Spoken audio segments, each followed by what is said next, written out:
জিনপুরীরা পূর্বাচলে মানুষ রূপে ঘুরতে এসে এক একজনে 2 থেকে 5 কেজি পর্যন্ত মিষ্টি খায়। রাতে তো আমরা যখন যাই দেখি মিষ্টি, কিন্তু সকালে দেখি মিষ্টি একদারে বেশি কি করে শুধু জিনে খায়। তাদের দেয়া এই তথ্য কতটা বাস্তবসম্মত? পূর্বাচলের মিষ্টি ব্যবসায়ীরা শুধু মিষ্টির স্বাদ নয়, বরং তাদের মিষ্টি ব্যবহার দিয়েও ক্রেতাদের মন জয় করেছেন।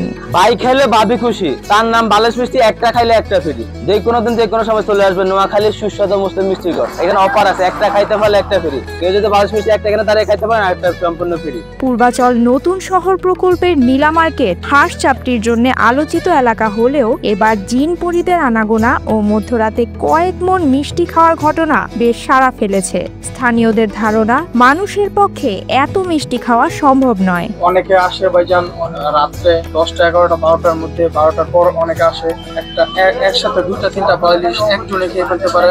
আমার নিজের চোখে দেখা বা অনেক ভিডিও আছে ইউটিউব ফেসবুকে, নীলা মার্কেটে একসাথে 2-3টা মিষ্টি খাইতেছে ভাইজান। এটা মানুষের পক্ষে সম্ভব না।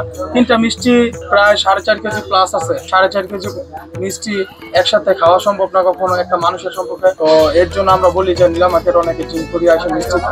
আর এটা ওইটা না, কাপড় ধোয়ার একটাই সলিউশন, চাকা অল ইন ওয়ান। রাজধানী সহ আশেপাশের এলাকা থেকে ঘুরতে আসা ভোজন রসিকদের আনাগোনায় মুখরিত থাকে নীলা মার্কেট। তবে রাত হলে দল বেঁধে আসা অনেকেই একাই 2 থেকে 5 কেজি মিষ্টি খেয়ে ফেলায় গুঞ্জন উঠেছে জিনপুরীরা মিষ্টি খায়। পূর্বাচলে ঘুরতে আসলাম, তো প্রায় সময় শুনি এখানকার মিষ্টির স্বাদ লাগে অন্যরকম, একটু ভিন্ন রকম স্বাদ। নিলাম, বাসার জন্য নিয়ে যাবো। দেখলাম যে রাত্রে এখানকার মিষ্টি একটু অন্যরকম, খাবারের স্বাদটা অনেক বেশি। প্রতিদিনই নতুন নতুন মানুষের সমাগম ঘটে এখানে। তবে মিষ্টি প্রেমীদের ভোজন তালিকায় শীর্ষে রয়েছে বাহারি স্বাদের মিষ্টি। যে আসলে আমি মিষ্টির কথা শুনেছিলাম যে পূর্বাঞ্চলে অনেক ভালো মিষ্টি পাওয়া যায়, এখানে মিষ্টির জন্য বিখ্যাত, প্লাস হাঁসের জন্য বিখ্যাত। তো আমি আসলাম, এসে দেখি মানে কি ধরনের মিষ্টি পাওয়া যায়। তো এখানে আসে আমি আশ্চর্য হলাম যে আসলে বালিশ বা পুতাস মিষ্টি যেটা বলে সেটা পেয়েছি। এই হলো সেই মিষ্টিটা।